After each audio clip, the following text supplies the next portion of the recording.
item.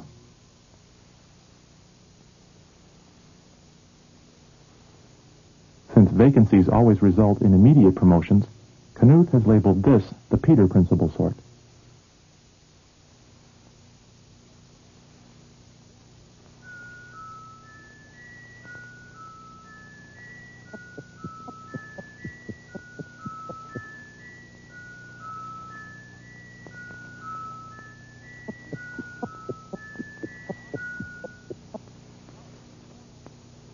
Because each pass examines only one branch of the tree selection is an n-log-n sort, but it uses 3 times as much storage as straight selection, space for the original input data, for the body of the tree, and for the output data.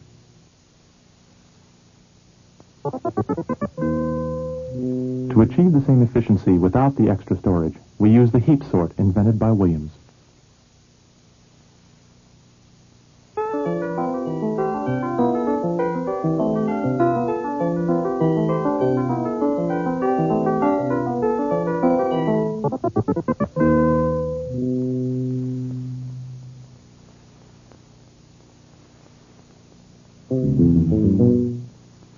We organize the sequence into a tree in which the first item, the 3, is at the top, and the last item, the 4, is at the bottom right.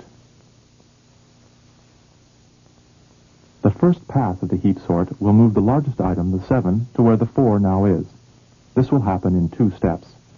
The first step will rearrange the tree into a special kind of tree known as a heap, in which every item is larger than all items in any subtree below it. Thus the 7 will be at the top of the tree. The second step will be to move the 7 to the bottom right of the tree, to the end of the sequence.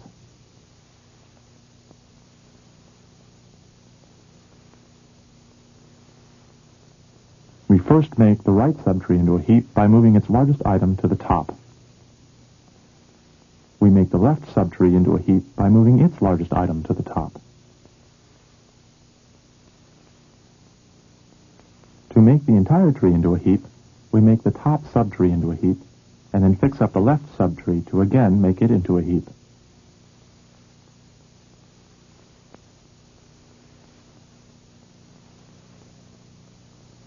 Since the largest item is now at the top of the tree, we can move it from there into its correct position at the end of the sequence,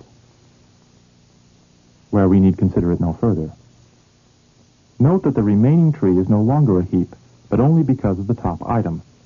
So we must begin at the top, rearranging so that the second largest item, the 6, will come to the top, and so that the entire tree is again made into a heap.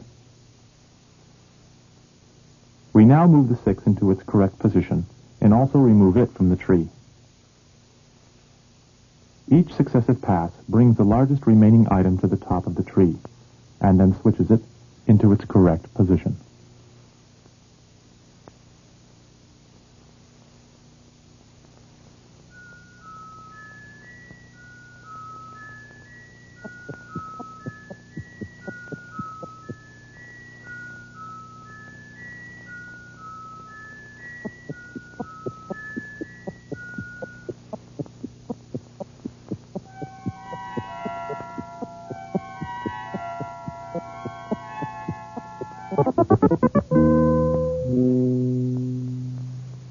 Again, let's resort to experiment to evaluate the algorithms.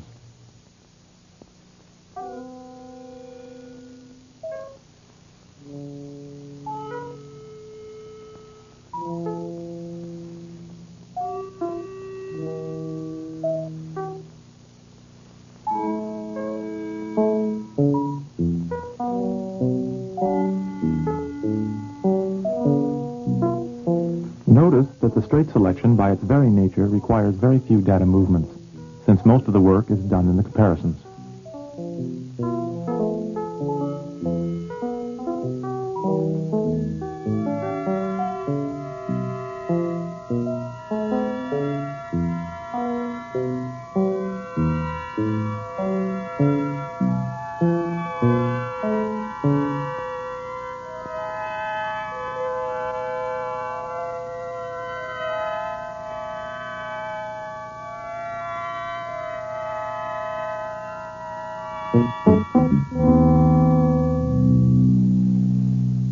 And here we go again, with straight selection at the top, tree selection in the lower left, and heap sort in the lower right.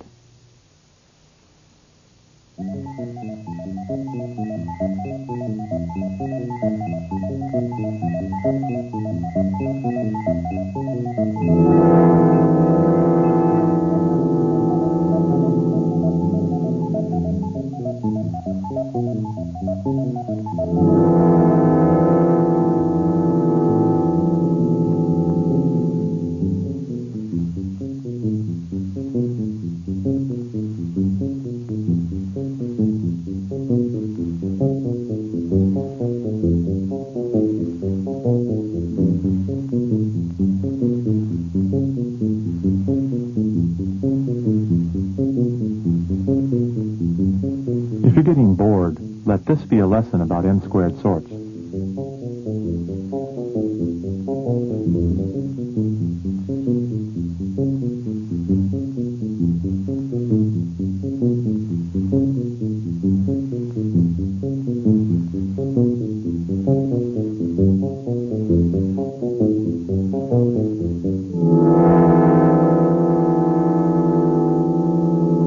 To conclude, we observe all 9 algorithms, each with 2,500 identical data items. So that everything will fit, we represent each item with a dot, its position by its horizontal coordinate, its value by its vertical coordinate. Thus, unsorted data appears as a cloud, sorted data as a diagonal line.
We won't show you the whole race, because it would take another 54 minutes for the bubble sort to finish. Instead, why not see the whole film again?